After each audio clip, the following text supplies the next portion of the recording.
इस कार्यक्रम के पुण्यार्जक हैं श्रीमती चंदा सरावगी, श्री निर्मल श्रीमती बीना सरावगी, श्री विजय श्रीमती रश्मि सरावगी, श्री शांतिलाल श्रीमती सुमित्रा देवी सरावगी, श्री विजय श्रीमती रश्मि सरावगी, श्री अजय सरावगी, श्रीमती कंचन सरावगी एवं समस्त सरावगी परिवार कोलकाता। जय जय जय मुनिवर श्री निर्वेक सागर जी संधान सागर जी महाराज की।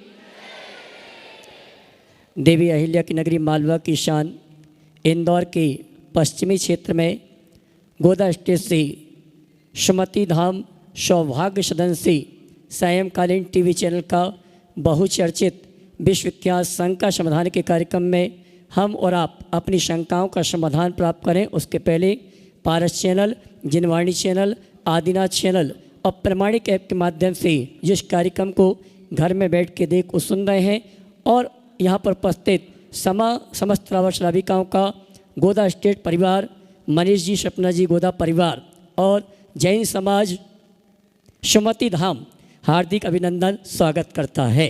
चलते हैं प्रतिध्यान की बातें।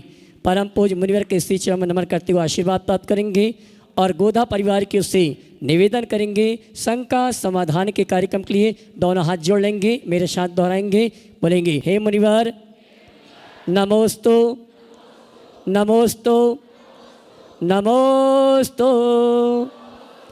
और आइए गुरुवर के आशीर्वाद से गोदा स्टेट के सुमति धाम सौभाग्य सदन से हम और आप सायंकालीन टीवी चैनल का बहुचर्चित विश्व का शंका समाधान का कार्यक्रम प्रारंभ करें। उसके पूर्व मैं सम्मान सहित आमंत्रित करूंगा जिन्हें आज परम पूज्य मुनिवर की नवदा भक्ति के साथ साथ शंका समाधान करवाने का सौभाग्य प्राप्त हुआ है। श्रीमान मनीष जी, सपना जी गोधा अपनी माता श्री के साथ आएंगे, सभी परिवार के सदस्य आएंगे। परम पूज्य मुनिवर के श्री चरण नमन करते हुए आशीर्वाद प्राप्त करेंगे और उनकी जो भावना थी कि सायंकालीन शंका समाधान का कार्यक्रम सुमति धाम में हो, उनकी भावना पूर्ण हुई और आगे भी बहुत उत्कृष्ट भावना के साथ ये परिवार संतों के प्रति समर्पित है। मैं चाहूँगा परम पूज्य मुनिवर के श्री चरण नमन करते हुए वंदना का सौभाग्य प्राप्त करें। आइए ताली बजाएं इस परिवार के पुण्य की जिन्होंने अपने परिवार और पूरी समाज के साथ मिलकर ऐतिहासिक पंचकनक प्रतिष्ठा महामहोत्सव से आनंद संपन्न किया था और आगामी आने वाले वर्ष में भी कुछ आयोजन ये परिवार पूरी समाज के साथ मिलने करने का संकल्प ले चुकी है। आइए हम और आप चलते हैं परम पूज्य मुनिवर संधान सागर जी महाराज से निवेदन करेंगे शंका समाधान के कार्यक्रम के संचालन के लिए दोनों हाथ उठा के जयकारा लगाएंगे। बोले परम पूज्य मुनि श्री प्रमाण सागर जी महाराज की। नमोस्तु गुरुवर। गुरु चरणों में आज सुमति धाम की इस पावन धरा पर सुमतिनाथ भगवान के चरणों में, गुरुवर के चरणों में आज ये शंका समाधान प्रथम प्रश्न के लिए मैं आमंत्रित कर रहा हूँ। सुमति धाम के ही हिमांशु कासलीवाल जी वे अपना प्रश्न करें और उसके बाद में सुचिता डॉक्टर राहुल सेठी 67 नगर तैयार रहें। जिनका नाम पुकारा जाए वे खड़े हो जाएं ताकि माइक वहाँ तक पहुँच जाएं और समय भी बचे। हाँ बोलो आप। गुरुदेव के चरणों में बारंबार नमोस्तु। समस्त शुल्लक संघ के चरणों में इच्छा में इच्छा में इच्छा में। हे गुरुदेव, प्रायः आजकल जब भी कोई संबंधी रिश्तेदार या मित्रगण घर पर मिलने आते हैं तो प्रायः जब छोटे बच्चे होते हैं तो उनके लिए वो चॉकलेट, बिस्किट इस प्रकार की अभक्ष वस्तुएं ही लेकर आते हैं। आज का कुछ प्रचलन ही ऐसा हो गया है और बच्चों को हम कितना भी सिखाएं कि ये सब अभक्ष हैं, ये नहीं खाएं, लेकिन जब वो लाते हैं तो अब अबोध बालक हैं तो वो लोग इस प्रकार की अभक्ष वस्तुओं का सेवन करते हैं। अगर हम उन्हें मना करते हैं तो कभी कभी कोई परिचित या रिश्तेदार नाराज़ भी हो जाते हैं। तो इस प्रकार की स्थिति में हम बच्चों को किस प्रकार से शिक्षा दें और समाज में या रिश्तेदारों को भी क्या कहें कि ये इस प्रकार की स्थिति ना हो? देखिए, अबोध बालकों या बोध हो, केवल कहने से काम नहीं होता, उनके हृदय में बात बिठानी चाहिए। मैं एक घटना कहना चाहूँगा। मैं जबलपुर में था, एक बच्चे के जेब में कैडबरीज या 5 स्टार था, 5 स्टार था। मेरी नज़र पड़ी, 2.5 साल का बच्चा था। मैंने कहा तुम्हारे जेब में क्या? बोले चॉकलेट। तो किसने दिया? बोले चाचा ने। हमें आपको पता है इसमें एग होता है? मेरी बात बोले एग होता है? हमने कहा इसमें एग होता है। बोला सीधे भागा। मैंने सोचा कि शायद मेरी बात का इससे बुरा लग गया, भाग गया वो। 2-2.5 मिनट बाद वो बच्चा वापस आया। महाराज जी आशीर्वाद दो। आशीर्वाद क्या बात है, तुम क्यों चले गए थे? बोले चॉकलेट फेंकने। बोले कहाँ फेंके? बोले नाली में। हमने कहा क्यों फेंक दिए? किसी और को दे देते। बोले महाराज जिसमें एग है उसको खाना और खिलाना सब में तो पाप है, क्यों दे? मेरी मम्मा ने कहा कि एग में जीव होता है, हम किसी को जान दे नहीं सकते तो हमको लेने का भी हक नहीं है। 2.5 साल के एक अबोध बच्चे के इस व्यवहार को देखकर मैं आश्चर्यचकित रह गया। कितने लोग हैं जो अपने बच्चों के हृदय में ये बात बिठाते हैं, ये नहीं खाना वो नहीं खाना, अच्छी बात है बताओ, पर क्यों नहीं खाना ये भी तो बताओ। जब तक आप वह बात नहीं बिठाते तब तक आपके बच्चे आपकी बातें आधी अधूरी ही मानेंगे। इसलिए आप चाहते हैं कि बच्चे पूरी तरह से बात माने, बच्चे के हृदय में संवेदना जगाइए। बिना संवेदना के जागृत हुए धर्म ध्यान हो ही नहीं सकता, अहिंसा पल ही नहीं सकती। समझ गए? नमोस्तु महाराज, नमोस्तु महाराज। सुचिता डॉक्टर राहुल सेठी, 67 नगर इंदौर। और उसके बाद में आज जयपुर से अपने बीच में आशीष पिंड की ध्रुव माही जैन यहाँ पर उपस्थित हैं। वे अपना प्रश्न करें। महाराज श्री के चरणों में बारंबार नमोस्तु नमोस्तु नमोस्तु। छुल्लक महाराज के चरणों में इच्छामि इच्छामि इच्छामि। महाराज श्री मेरा प्रश्न है आज का, ना एक्स के पीछे भागो ना नेक्स्ट के पीछे भागो, खुद से लड़ो और खुद के बेस्ट के पीछे भागो। तो महाराज श्री आज की युवा पीढ़ी इन पंक्तियों को कैसे सार्थक करे? नेक्स्ट के पीछे भागो ना नेक्स्ट के पीछे भागो, खुद के लिए खुद के पीछे, बेस्ट के पीछे, खुद के बेस्ट के पीछे भागो। बहुत अच्छी बात। आपने पूछा आज के बच्चों के लिए, उनके हृदय में ये बात हम कैसे बिठाएं। मैं इस संदर्भ में इतना ही कहूँगा कि बच्चों को हमेशा एक बात बताइए कि हमें किसी की नकल करने से असल लाभ नहीं मिलेगा। हम खुद के प्रयासों से ही आगे बढ़ेंगे। फोटोकॉपी ही कहलाती है, वो ओरिजिनल नहीं होती। तो पहली बात तो उनके मन में ये बताएं। दूसरी बात ये बताएं कि हर व्यक्ति को अपने पैरों की ताकत से ही चलना चाहिए। एक छोटा 5 साल का बच्चा अगर 25 साल के जवान व्यक्ति की तरह दौड़ना चाहेगा तो गिर जाएगा, या 60 साल का बूढ़ा 25 साल के जवान की तरह दौड़ेगा तो भी दिक्कत होगी। हर व्यक्ति को अपनी काबिलियत के अनुरूप आगे बढ़ना चाहिए। तो इससे जो दूसरों के पीछे भागने का अंधानुकरण और प्रतिस्पर्धा दोनों खत्म हो जाएंगे। हमारा जहाँ तक अतीत की बात है, अतीत के पीछे भागने से कुछ नहीं होता। अतीत से अनुभव पाने वाला व्यक्ति बहुत कुछ पा लेता है। तो हम अतीत के पीछे भागने की जगह अतीत से सीख ले और हर व्यक्ति के हृदय में यह बात बताएं, बिठाएं कि अतीत व्यतीत हो चुका है वह एक भोगा हुआ यथार्थ है। हम उससे केवल अनुभव पा सकते हैं। अगर हम अनुभव लें तो बहुत कुछ पा सकते हैं। और उनके मन में ये बातें बैठाने के लिए हमें खुद के जीवन के अनुभवों को साझा करना चाहिए और बच्चों को अपने अतीत की गलतियों का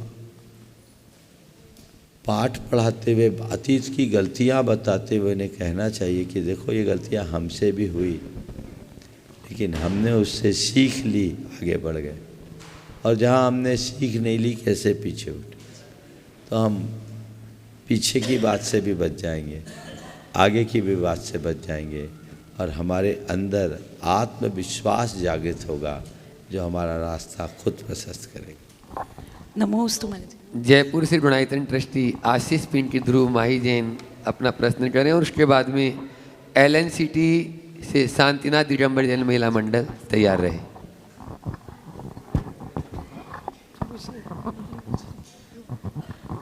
नमोस्तु महाराज जी, नमोस्तु नमोस्तु। छुल्लक जी को इच्छामि।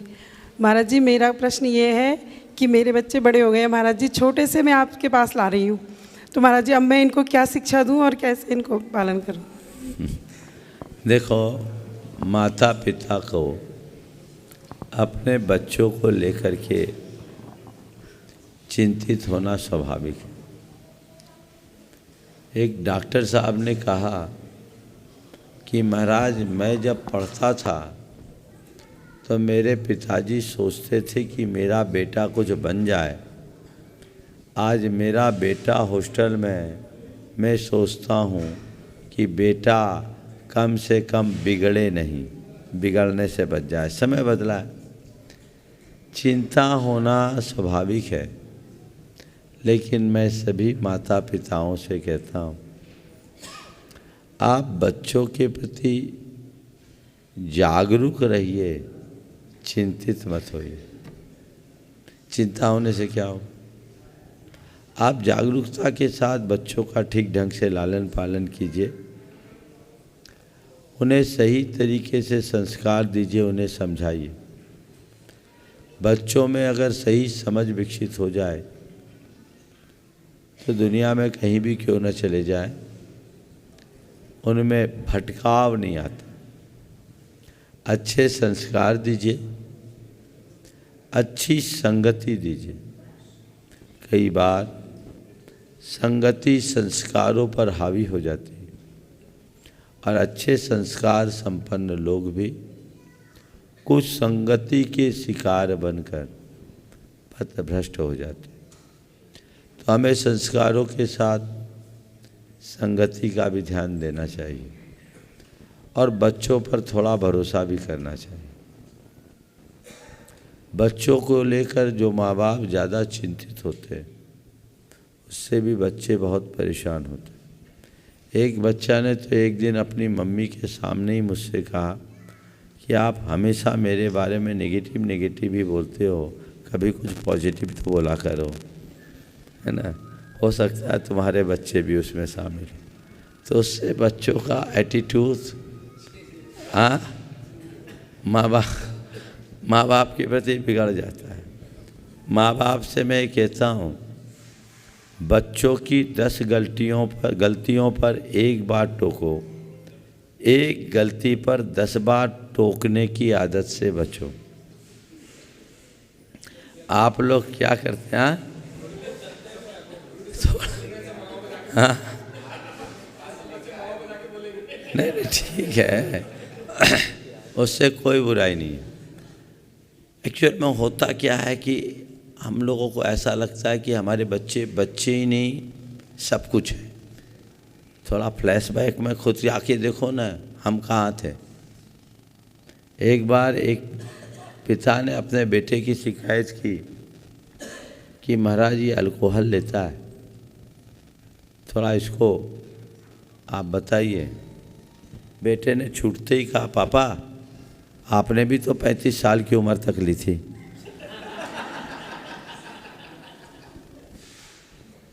बोले मैं आपकी उम्र में आऊँगा छोड़ दूँगा। हालांकि पिता ने कहा बेटा मैं नहीं चाहता कि जो मूर्खता मैंने की वो तू भी कर, मुझे मेरे गुरु 35 साल की उम्र में मिले, मैं जाग गया, छोड़ दिया। तेरा सौभाग्य कि तुझे आज गुरु मिले हैं, तो आज से ही बच। मेरे समझाने पर बच्चा दूर हो गया। तो मेरा कहने का तात्पर्य ये है कि बच्चों के प्रति बहुत ज़्यादा पॉजिटिव नहीं रहना चाहिए, पॉजिटिव रहना चाहिए। 10 गलती होने पर एक बार डांटना चाहिए, एक गलती पर 10 बार डांटना ठीक नहीं है। ज़रूरत से ज़्यादा हिदायतें देने से बच्चे बिगड़ते हैं, संभलते कम। एक गिलास दूध में आप 1 चम्मच शक्कर डालती हो, है ना? क्यों डालती हो? कि दूध मीठा हो जाए। तो शक्कर डालने से दूध मीठा होता है, ये तो अनुभव सिद्ध बात है ना, है कि नहीं? बोलो। लेकिन 1 चम्मच की जगह 10 चम्मच डालोगे तो क्या होगा? क्या होगा? दूध ही खराब ज़्यादा हो मीठा हो जाएगा। जाएगा। तो दूध में शक्कर डालते समय आपको इस बात का ख्याल रहता है कि मुझे कितना शक्कर डालना, तो बच्चों को हिदायतें देते समय इस बात का ख्याल क्यों नहीं रहता कि हमें उन्हें कितना समझाना। ये सब बातें ध्यान रखना चाहिए। तो माँ बाप को मैं बोलूँगा, ये बात मैं इसलिए बोल रहा हूँ कि तुम्हारे दोनों बच्चों को मैं जानता हूँ और तुम अपने बच्चों के लिए निश्चिंत रहो, और इसलिए मैं बच्चों की जगह तुम्हें समझा रहा हूँ। ये बच्चे कभी गलत नहीं कर सकते, बचपन से जुड़े मैं जानता हूँ। क्यों? पक्का है ना? जय महाराज। बच्चे ही बोलेंगे, है ना? हाँ। लेकिन बच्चों में 2 बातें देखो। बच्चा बात मानता है कि नहीं, पहली बात। और दूसरी बात, खोटी आदतें तो नहीं। अगर बच्चों में ये 2 बातों का अभाव है, दिमाग से निकाल दो। ज़्यादातर आजकल की मम्मियाँ, माताएं तो बची नहीं, इसलिए मैं मम्मियाँ बोल रहा हूँ, बच्चों को पढ़ाई को लेकर बहुत ज़्यादा दबाव बनाती हैं। बच्चे के नंबर्स कम आ रहे। हमारे महाराज बच्चों के पक्ष में बोलते, बेटा 70% से ज़्यादा अपने को लाना ही नहीं। बिल्कुल।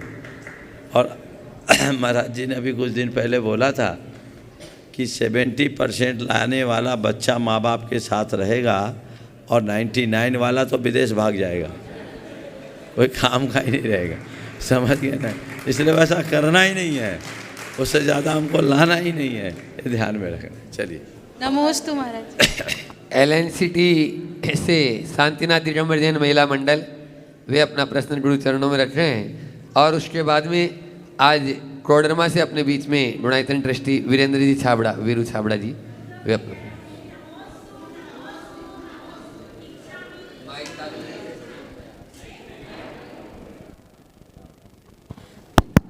हे गुरुदेव, पाठशाला को संस्कारों की जननी कहा जाता है।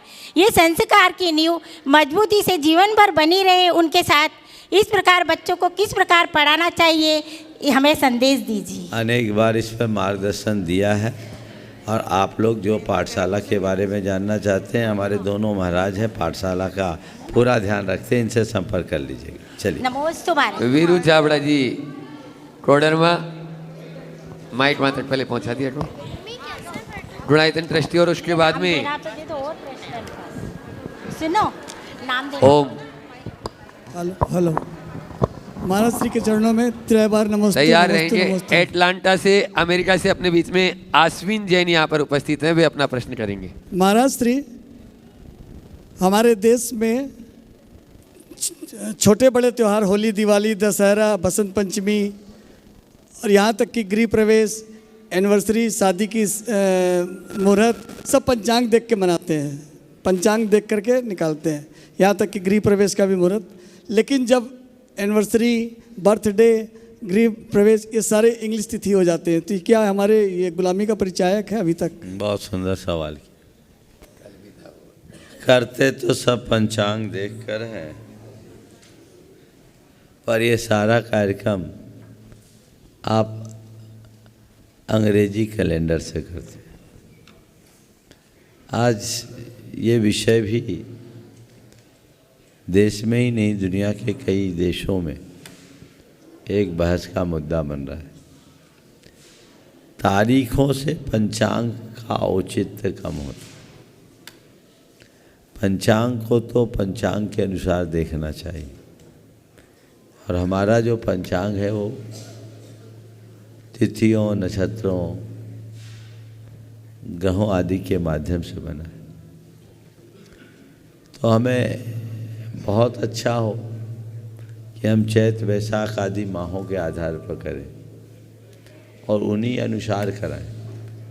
इसी संदेश के लिए तो आज भी हम तीर्थंकरों के कल्याणकों को मूल तिथियों से मनाते हैं। गुरुओं के दीक्षा दिवस, उनके आचार्य पदारोहण दिवस और अन्य तिथियों को भी मूल तिथि से ही मनाते हैं। इसीलिए इस वर्ष परम पूज्य गुरुदेव का जो पहला समाधि दिवस आ रहा है वो भी आगामी 6 फरवरी को, जो बहुत बृहद स्वरूप में सारे देश में मनाया जाएगा। और चंद्रगिरी में भी चंद्रगिरी में भी आगम सागर जी, समता सागर जी महाराज वहाँ पहुँच रहे हैं और कई मुनि संघ पहुँच रहे, आर्यिका संघ पहुँच रहे हैं। बहुत बृहद पैमाने पर उस कार्यक्रम को हो रहा है। कुछ दिन बाद मैं उसकी चर्चा करूँगा। 18 फरवरी को आचार्य श्री का तारीख के हिसाब से अवसान। तो हमें तिथि को महत्व देना चाहिए। आज की स्थिति तो ये है कि हमारे बच्चे तो चैत वैशाख जेठ आषाढ़ सब भूल ही गए, कृष्ण पक्ष शुक्ल पक्ष भूल गए। थोड़े धार्मिक हो तो अष्टमी चतुर्दशी याद रहती, बाकी वे भी सब भूलते जा रहे हैं। हजारों माने सैकड़ों सालों से जो बातें हमें परोसी गई हम उसी अनुरूप चल रहे हैं। और जब से अंग्रेजी माध्यम हो गया, शिक्षा का आधार बन गया, तब से तो ये सारी चीज़ें ही ख़त्म हो गई। अब तो लोग गिनती ही बंद हो। मुझे याद है हम हिंदी माध्यम में पढ़ते थे, तो हमारे यहाँ जब हम पढ़ते थे तो हमारे जो शिक्षक होते थे वो हिंदी मासों को लिखते थे, चैत वैशाख आदि लिखते थे। जो ब्लैक बोर्ड में डेट लिखा जाता है उसमें उसको लिखते थे, तिथि, वार, पक्ष, मास सब उसमें लिखा जाता था। तो हम लोग जानते थे। आज के किसी बच्चे को तो जाने दीजिए, बड़ों को भी पूछ ले तो अभी नहीं बता पाएंगे कि अभी कौन सा मास चल रहा है ना। हाँ, पूछ ले तो इधर उधर देखना पड़ेगा। तो ये चूँकि एक प्रक्रिया ही पूरी बदल गई और सोच हमने पूरी तरह से अंग्रेजी पर निर्भर बना दी, इसलिए परिणाम है। हमें अपनी मूल सांस्कृतिक परंपरा को बचाए रखने के लिए इन बातों का गंभीरता से ध्यान रखने की जरूरत है। नमोस्तु महाराज।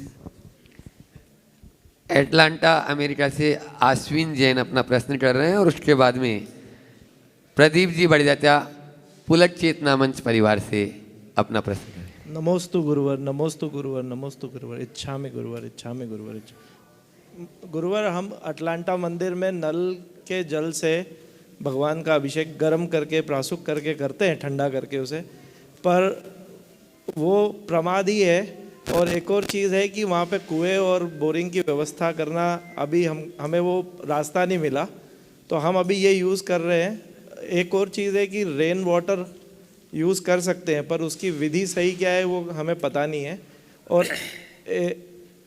और लोग उसमें थोड़ा सा अभी 2 बातें हैं कि वो नहीं करना चाहिए, आपके कपड़े कैसे थे, और ये सारी बातें होती है। और यही प्रश्न है। नमस्ते। देखिए, सबसे पहले तो मैं इस बात की सराहना, अश्विन खड़े रहो, आपकी इस बात की सराहना करूँगा कि कम से कम आप लोग अभिषेक तो कर रहे हैं। थोड़ा प्रमाद है, ये प्रमाद दूर होना चाहिए। जहाँ तक कुएं या अन्य जलाशय के जल की बात है, ठीक है, वहाँ स्वाभाविक रूप से उपलब्ध नहीं होगा, लेकिन बहुत अच्छा सॉल्यूशन है वर्षा के जल का। बरसात का जल अमृत कहा गया, सही तरीके से संग्रहित कर ले तो 50 साल तक कीड़े नहीं पड़ेंगे। मैं आपको एक उपाय बता देता हूँ, और मेरे ख्याल से अटलांटा में बारिश भी खूब होती होगी। साल में कितने महीने बारिश होती है? हर महीने। तो आपको कुछ नहीं करना है। जब हर महीने बारिश होती है तो अपने मंदिर की छत पर आप 4-5 हज़ार लीटर, उतनी भी ज़रूरत नहीं, 2000 लीटर का एक टैंक बना लो। वो टैंक ओवरहेड टैंक होगा, उसके चारों तरफ इंसुलेशन होना चाहिए। सबसे अच्छा बताऊं, जो दूध वाली टंकी होती है ना, वो ख़रीद लो, इंसुलेटेड रहती है। उसको घर की छत पर, मंदिर की छत पर रख दो और मंदिर की छत के ऊपर एक शेड बना दो। 400 स्क्वायर फुट का शेड बना दो। शेड में एंगल ज़्यादा लगाओ ताकि कोई चढ़ सके तो लपे ना। और उसका जो स्लोप है जिस साइड, उस साइड पनाले लगाओ और पनाले को जो नाली हो उसको सीधे एक बॉल्व से कनेक्ट करके आप अपनी टैंक में लगा दो। टैंक का बल्ब हमेशा लॉक रखो और बाकी को ऑन रखो। बारिश होने को एक आदमी ऊपर जाए और उसको साफ़ कर ले। 5-10 मिनट बारिश हो जाए और 10 मिनट बारिश होने के बाद उसको साफ़ कर ले। साफ़ करने के पोछा लगा दिया। 400 फुट के पोछा में कितनी देर लगी? नहीं भी करे तो ऊपर से इतना फोर्स से पानी गिरता है कि 10 मिनट में सब फ्लैश हो जाते हैं। उसके बाद आप अपने बल्ब को खोलिए और इस बल्ब को, थ्रू वाले बल्ब को बंद कर दीजिए। अपने पानी को स्टोर कर दीजिए। तेज़ वर्षा हो और 400 फुट का अगर आपका शेड हो, मैं तो बोलता 200 फुट का भी शेड हो, तो 2 से 3 घंटे में आपके 2000 लीटर का टैंक फुल हो जाएगा। भर लीजिए। अब ये भर गया। अब आपको जब पानी की ज़रूरत है उससे एक सीधे पाइप लेकर आइए और जहाँ आपको वापरना वहाँ आप नल लगा लीजिए, ऑन कीजिए, उस पानी को निकालिए। छानने की भी ज़रूरत नहीं है, पर अपनी पहचान बनाए रखने के लिए छानना है तो उसको छानिए। छान करके आपको दिन भर में 10 लीटर से ज़्यादा पानी नहीं लगता। आप जितना आवश्यक उतना पानी छान लीजिए और बाकी जीवानी करके एक जार रखिए और बिन छानी को उस जार में डालिए। समझ गए? और उसको स्टोर करते रहिए। जिस दिन बारिश हो उस दिन उसको बारिश के साथ बहा दीजिए। ऊपर जाने की भी मशक्क़त करने की ज़रूरत नहीं। यहाँ वालों को कहता हूँ, जो बिन छानी आप रख रहे हैं, भर जाए 5-7-10 लीटर हो जाए, फिर से छान लीजिए। उसका जो ज़्यादा हिस्सा बचे छना हुआ, उस हिस्से को सब्जी अब्जी धोने में लग लीजिए, वेस्ट मत कीजिए। 1 लोटा फिर बचा लीजिए, जार में रखिए पतले मुँह वाले, और फिर जब जिस दिन बारिश हो वो लोटा भर पानी बहा दीजिए, बाकी सब बचा लीजिए। ये प्रक्रिया है। इस प्रकार से आज भारत में सैकड़ों लोग बारिश का जल पी रहे। आपके इंदौर में भी पी रहे। पेट संबंधी कोई विकार नहीं होगा। दाल तुरंत सीझेगी। समझ गए? एकदम बहुत शुद्ध जल है, डिस्टिल वाटर है। भगवान का अभिषेक करोगे, प्रतिमा जी में थोड़ी सी भी दाग नहीं आएगी। इसलिए करना चाहिए। और मैं आप लोगों को भी कहता हूँ, जिनके यहाँ कुएं की उपलब्धता है, वे अपने घर के स्वास्थ्य को ठीक रखना चाहते हैं। आप लोग जो सप्लाई का पानी पीते हैं, उनके लिए भी बारिश के पानी को स्टोर कीजिए। रिसर्च बताते हैं आरओ के पानी से कैंसर होता है। कैंसर हॉस्पिटल के डॉक्टर PN जैन ने मेरे पास एक क्लिप भेजी थी। वो क्लिप सबको देखना चाहिए कि आरओ का पानी कैंसर का कितना बड़ा कारण। सामान्य पानी जो आप लोग पीते हैं वो आर्सेनिक है, तो वो भी लेने लायक नहीं। इसलिए बरसात के जल को संग्रहित करने की व्यवस्था यदि घर घर में हो जाए, 4 आदमी 5 आदमी का परिवार है, 10,000 लीटर सफिशिएंट है। साल भर पीने का पानी काम में आ जाएगा। तो ये चीज़ें किया जा सकता है। जिनका अपना मकान है वहाँ करें, मंदिरों में करें, क्योंकि भविष्य में पानी जो नीचे का पानी है वो खराब होगा। आज 3-3 फसलें ली जा रही, उसमें अंधाधुंध खाद डाला जा रहा है, कीटनाशक डाले जा रहे हैं। अब धान की फसल भी 2-2, 3-3 ले रहे, जो खेत भरी रहती है उसका पूरा जहर जमीन के अंदर जा रहा है, पूरा भूजल आर्सेनिक बन रहा है, ये कैंसर का कारण हो रहा है। इसलिए आज ये मुद्दा आपने उठाया है। मैं सभी समर्थ लोगों को बोलता हूँ, अपना घर बनाओ तो इसको जोड़ो। अशोक जी पाटनी ने तो अपने हर घर में व्यवस्था बनाई।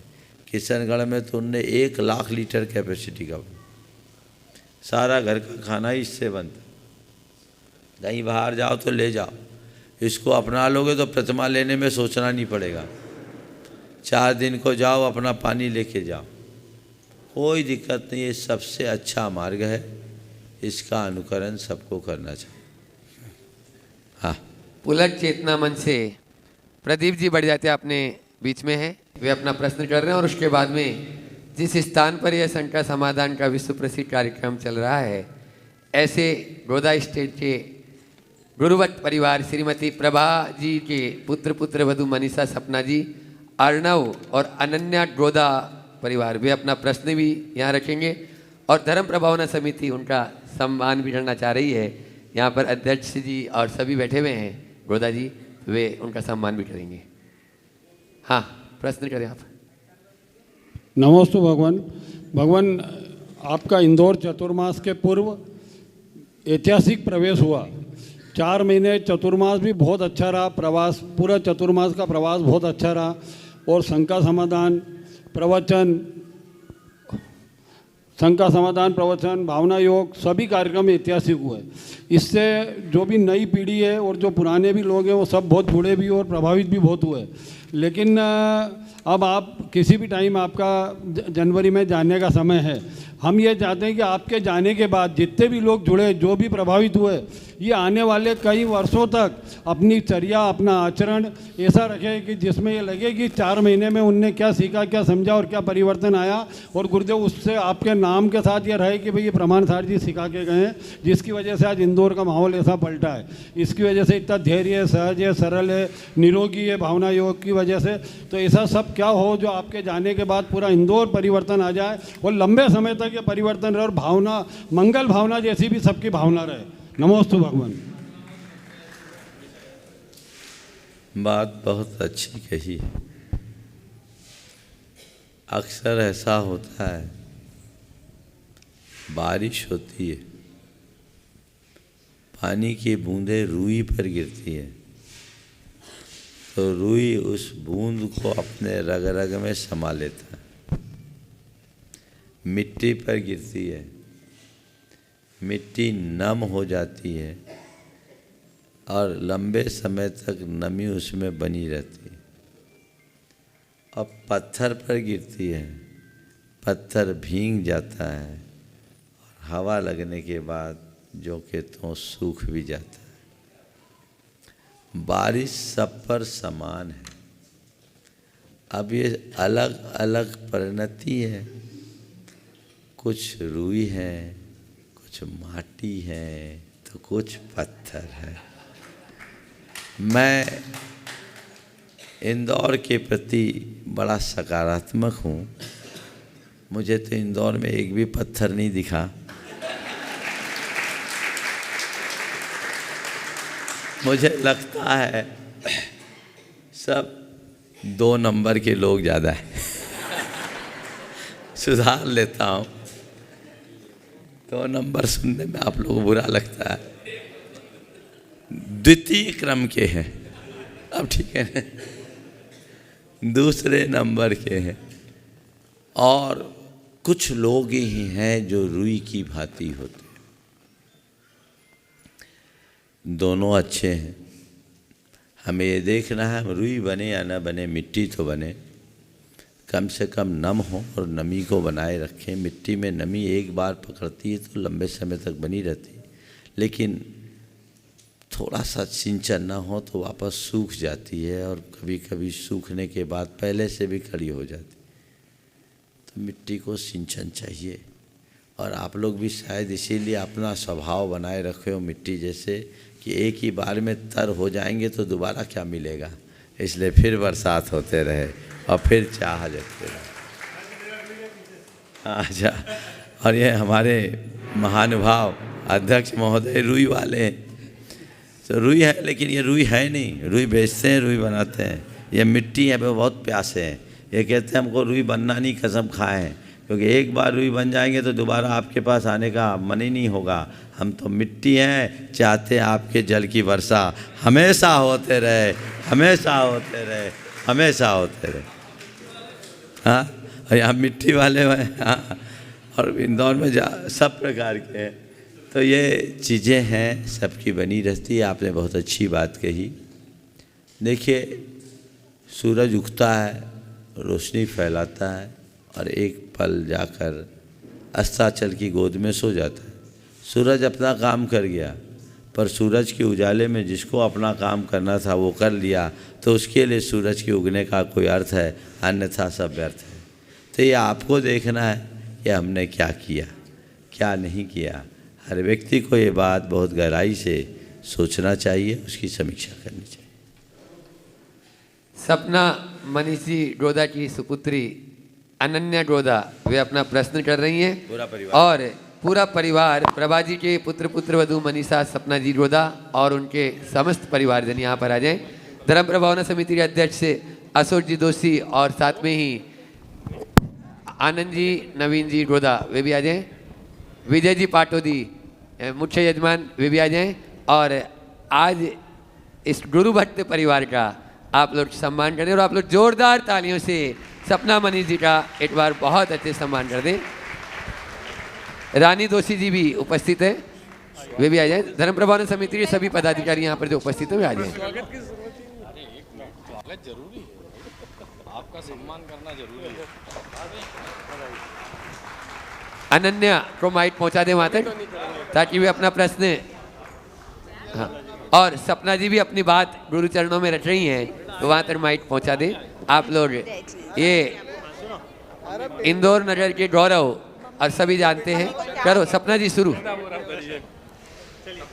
आप बोले, और उसके बाद में तैयार रहेंगे गुणायतन परिवार से, ये अपने बीच में एनएल जैन साहब, उसके कोषाध्यक्ष शिखर जी से, और सुभाष जी CEO गुणायतन, वे तैयार रहेंगे। नमोस्तु गुरुदेव।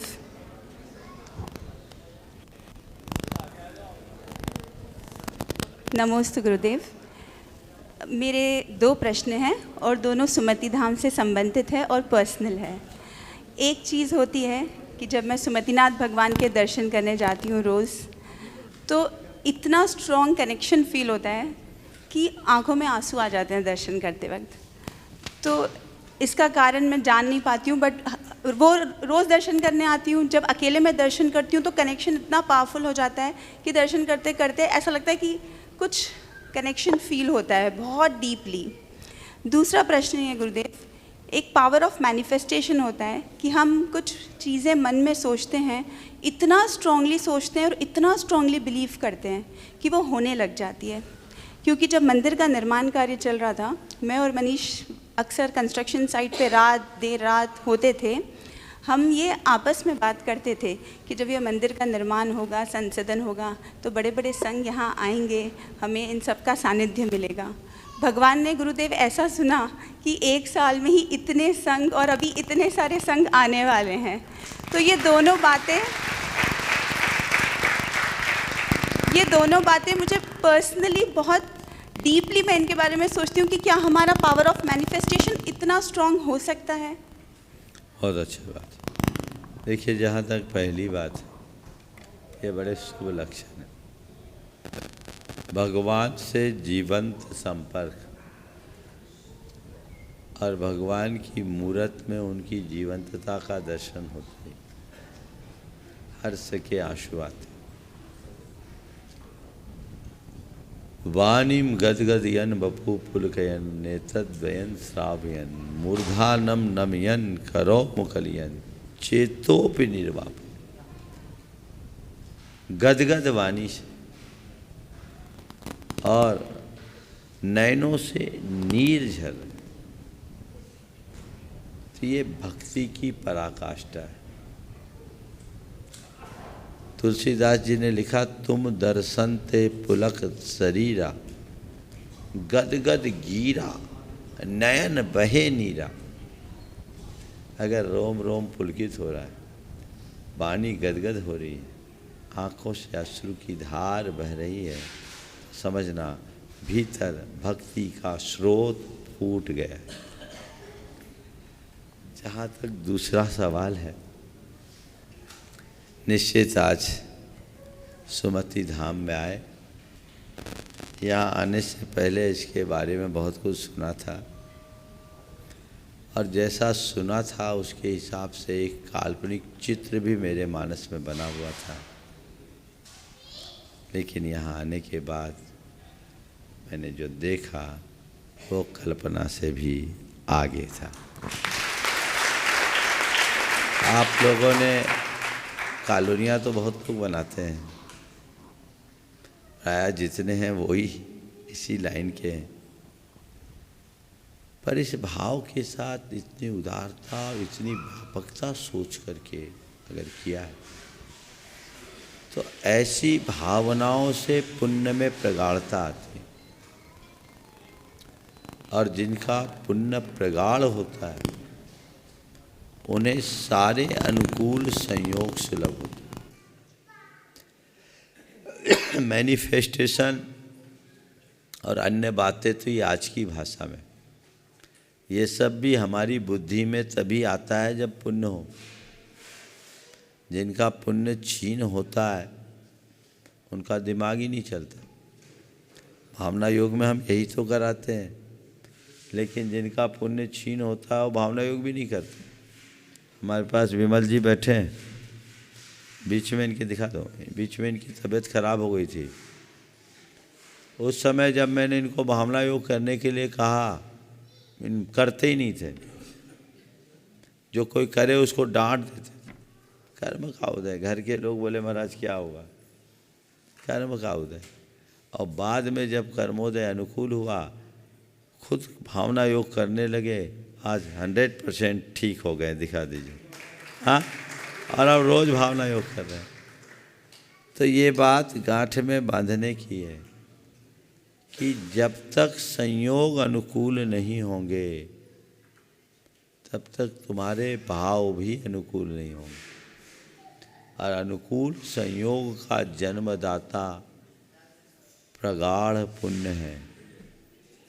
इसलिए प्रत्येक व्यक्ति को अपने जीवन में ऐसे प्रगाढ़ पुण्य के उपार्जन की बात सोचते रहनी चाहिए, जिससे जीवन का पथ प्रशस्त। हाँ। एक क्वेश्चन गुरुदेव मेरा भी है। नमोस्तु गुरु। गुणायतन का नाम गुणायतन क्यों रखा है गुरुदेव? बहुत सुंदर। देखिए, गुणायतन क्या है, अब बोलूँगा तो बहुत लोगों के साथ समय हो जाएगा। कई बार मैं गुणायतन के बारे में बोल चुका, ज़्यादा विस्तार में तो नहीं बोलूँगा, संक्षेप में बोलता हूँ। सम्मेद शिखर जी में जब मैं गया तो वहाँ मुझे एक बड़ी बात का अभाव खटका कि इतना बड़ा तीर्थ क्षेत्र से लोग आते, दर्शन बंदन करके चले जाते हैं, लेकिन जैन धर्म का एक अक्षर भी नहीं जानते। मेरे पास कुछ चार्टर्ड अकाउंटेंट बैठे थे। मैंने उनसे पूछा तुम लोग कहाँ है? बोले निर्वाण क्षेत्र में। मैंने पूछा निर्वाण का अर्थ क्या है? एक ने भी उत्तर नहीं दिया, 7 बैठे थे। तो मुझे लगा कि यहाँ कुछ ऐसा काम होना चाहिए जहाँ लाखों लोग साल में आते हैं, उनको जैन धर्म की आधारभूत बात तो आए समझ में। तो फिर मैंने सोचना शुरू किया क्या करें। तो मुझे लगा कि हम जैन वाङ्मय में 14 गुणस्थान आते हैं और सारा तत्वज्ञान इन गुणस्थानों के आधार पर विवेचित। चूँकि मेरी सोच सदैव इनोवेटिव रही है, तो मुझे लगा क्यों न इन गुणस्थानों के आधार पर कुछ ऐसी प्रस्तुति हो जिसके माध्यम से लोग संपूर्ण जैन वाङ्मय को जान सके। मेरे मन में बात थी कि कुछ ऐसा हो जिससे पोथियों की बात को लोग पलों में जान सके। तो फिर उसके लिए कहा कि काम हो। तो गुणस्थान से जुड़ा हुआ आयतन था, इसलिए गुणायतन बन गया। और ऐसा आयतन जो हर व्यक्ति का गुणात्मक परिवर्तन करे, इसलिए ऐसा आयतन बनाया जाए जो गुणात्मक विकास का आधार बन सके। तो उसमें जो प्रदर्शित होने जा रहा है, चतुर्गति भ्रमण से मोक्ष गमन तक, मिथ्या दृष्टि से लेकर सिद्ध अवस्था तक का जीवंत चित्रण है, जीवंत झांकी है, जिसमें लोगों को ऐसा एहसास होगा मानो सब कुछ साक्षात हो रहा है। वो नमोस्तु नमोस्तु नमोस्तु। हाँ, अगला सुभाष जी पहले। हाँ, गुणायतन परिवार से अपने बीच में गुणायतन के सीईओ यहाँ पर सुभाष जी उपस्थित चारों खड़े हो जाए। और एनएल जैन साहब भी कोषाध्यक्ष साथ में रहेंगे। साथ में अरविंद जी राजा जबलपुर से अपने बीच में, वे भी मंच पर विराजमान मुराजा के चरणों में शत नमन। शुल्लक महाराजों के चरणों में सादर इच्छामि। गुरुदेव, व्रती श्रावक क्या ये खेती का क्रम और निर्माण कार्य में अपना सहयोग दे सकता है? क्योंकि 7 प्रतिमा तक खेती कर सकते। क्या 7 प्रतिमा? 8वीं प्रतिमा से खेती बाड़ी छूटती, तो वो तो अगर कोई किसान है व्रती बनना चाहे बन सकते, कोई दिक्कत। नमोस्तु। हाँ, एनएल जैन साहब। हाँ, मंचासीन सभी गुरुओं को सादर नमन वंदन। महाराज श्री, मेरी जिज्ञासा एक गुरु जी के संबंध में है। एक व्यक्ति जब बढ़ता है तो उसके पिताजी या अध्यापन करने वाले वो गुरु होते हैं उनके, और व्यक्ति गुरु के पास क्यों जाता है? क्योंकि भ्रांत होता है। तो मेरी जिज्ञासा ये है महाराज से कि एक व्यक्ति को आध्यात्मिक गुरु ही क्यों चाहिए? आध्यात्मिक विकास के लिए आध्यात्मिक गुरु चाहिए। अगर अपना आध्यात्मिक विकास करना है तो जिसको अध्यात्म का ज्ञान ही नहीं, उनके पास क्या होगा? तो जैसा चाहिए वैसा गुरु खोजिए। नमस्ते महाराज श्री। हाँ, आगे हो गया। अगला प्रश्न जो है गांधीनगर, यहीं गांधीधाम से इंदिरा जी गंगवाल, वे अपना प्रश्न करें। और एलएनसीटी से प्रियंका जी जैन तैयार रहें। हो गया, थोड़ा फास्ट कर लें। त्रैमुनि राजों के चरणों में बारंबार नमोस्तु नमोस्तु नमोस्तु।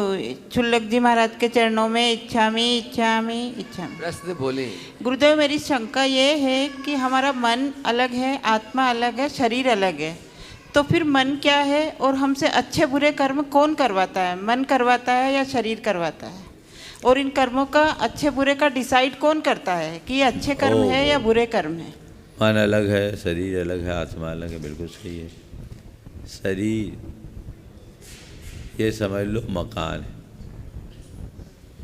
इसमें रहने वाला प्राणी आत्मा है, और इसमें बने हुए जो खिड़की दरवाजे हैं ना, समझ गए, वो हमारी इंद्रियां हैं, और इनसे झांक कर देखने वाला मन। समझ में आ गया? शरीर मकान है, खिड़की दरवाजे इंद्रियां हैं, रहने वाला प्राणी आत्मा है, और इससे झांक कर बाहर देखने वाला मन है। आत्मा मन के माध्यम से बाहर झांकता है, ताकता है और देखता रहता है। समझिए? चलिए। नमस्ते। प्रियंका जी जैन एलएनसीटी, और उसके बाद में कृति अरविंद जी राजा इंदौर, तैयार रहें। नमोस्तु गुरुदेव। गुरुदेव, मेरा प्रश्न 16 श्रृंगार पे है। जैन धर्म के सारे व्रत त्योहार त्याग, तपस्या और संयम का उपदेश देते हैं। पर्युषण पर्व में भी लोग एक साड़ी पहनते हैं, ये नहीं लगाना वो नहीं लगाना। तो जैनागम में क्या 16 श्रृंगार का निषेध है? और निषेध नहीं है तो फिर हम कब तैयार हों? बहुत अच्छा सवाल। देखिए, मुझे नहीं लगता कि ये सवाल किसी के सामने समस्या हो। 16 श्रृंगार का जैन धर्म में कतई निषेध नहीं है, बल्कि जैन धर्म कहता है श्रृंगार करके जियो, पर किसी का संहार करके नहीं। अपने श्रृंगार के लिए किसी का संहार न हो, ये सावधानी रखो। ठीक है? रहा सवाल व्रत उपवास के दिनों में श्रृंगार का। हाँ महाराज जी वही। तो सवाल ये है, आपने व्रत उपवास किसके लिए किए? जैसे पर्युषण पर्व है महाराज जी, उसमें तो खूब मन करता है लेकिन नहीं हो पाते। सुनो तो बोल रहा हूँ, आपने उपवास किए किसके लिए? अपनी आत्मा के लिए। आत्मा को सुंदर बनाने के लिए कि खुद को सुंदर दिखाने के लिए? आत्मा को सुंदर बनाना। तो आत्मा को सुंदर बनाने के लिए सजने की जरूरत है या अंदर से सुधरने की जरूरत है? महाराज जी सुधरने की। तो फिर भाई अगर आत्मा को पवित्र बनाना है, आत्मा को सुधारना है, तो अपने आप को संवारने की जगह सुधारने का काम करो। इसलिए मंदिर में आओ तो सच संवर के ना आओ, बीत राग परमात्मा के चरणों में बीत राग भावों से आओ। और जहाँ तक श्रृंगार करना है तो पूरा बाजार खुला, वहाँ जाओ। मंदिर में श्रृंगार करके जाने की क्या आवश्यकता? समझ गए? एक किसी ने बड़ा करारा व्यंग्य किया, सुना दूं?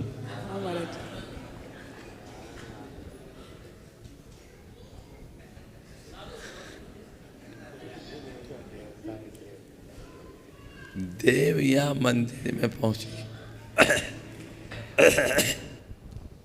देवियाँ मंदिर में पहुंची बाल बिखराए हुए। देवियाँ मंदिर में पहुंची बाल बिखराए हुए। देवता मंदिर से निकले और पुजारी बन गए हैं। ऐसी गड़बड़ी नहीं होनी चाहिए। देखो, प्रसंग में एक बात बोलता हूँ।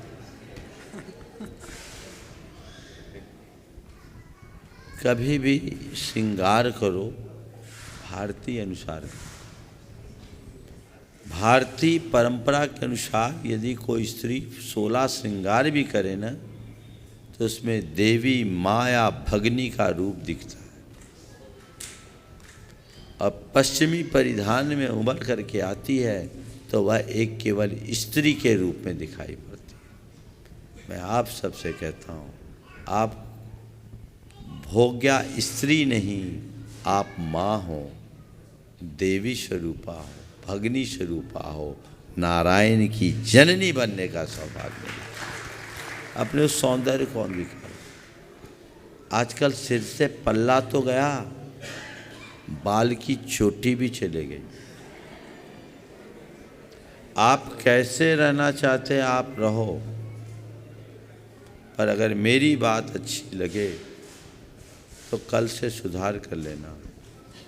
कभी खुले बालों से बाहर मत निकलना। स्त्रियों को खुला बाल कभी नहीं रखना चाहिए। स्त्री बाल खुले तभी रखती है जब उसका कोई वज्र संकल्प होता है। द्रौपदी ने बाल खोले थे, जब तक मैं अपने पुत्र की हत्या का बदला नहीं लूँगी तब तक बाल नहीं बांधूंगी। बाल खुलते ही स्त्री विकराल हो जाती है और बाल बांधने में उसकी सौम्यता आती है। अगर मेरी बात अच्छी लगी तो आप लोग एक बार ताली बजा लो और प्रण कर लो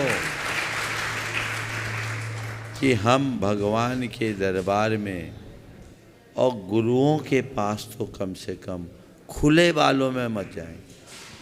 हम खुला सिर स्वीकार लेंगे, खुले बाल तो मत रखो। ये बात गंभीरता से विचारना चाहिए। आज इस अंधानुकरण ने हमारी पूरी परंपरा को छिन्न भिन्न कर दिया।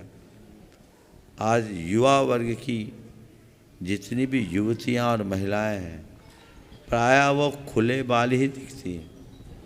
चोटियां तो अब गोल ही हो गई। इस पर विचार करना चाहिए।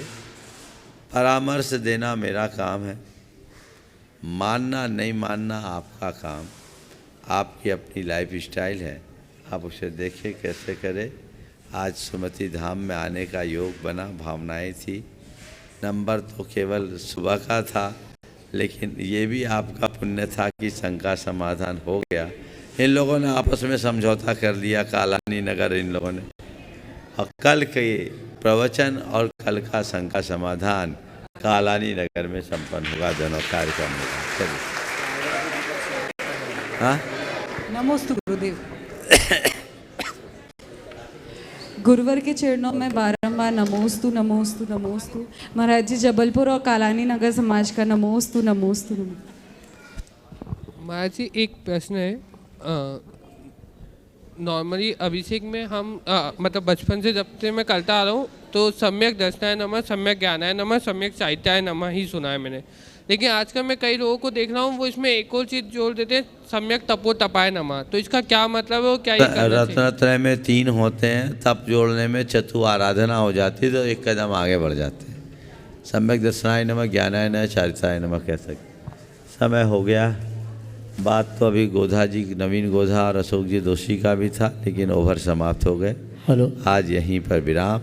बोलिए परम पूज आचार्य गुरुवर श्री विद्यासागर जी महाराज। बोले परम पूज्य श्री प्रमाण सागर जी महाराज की। मैं निवेदन करना चाहूँगा, ये दीपक ना दें प्लीज़, ये दीपक ना दें प्लीज़।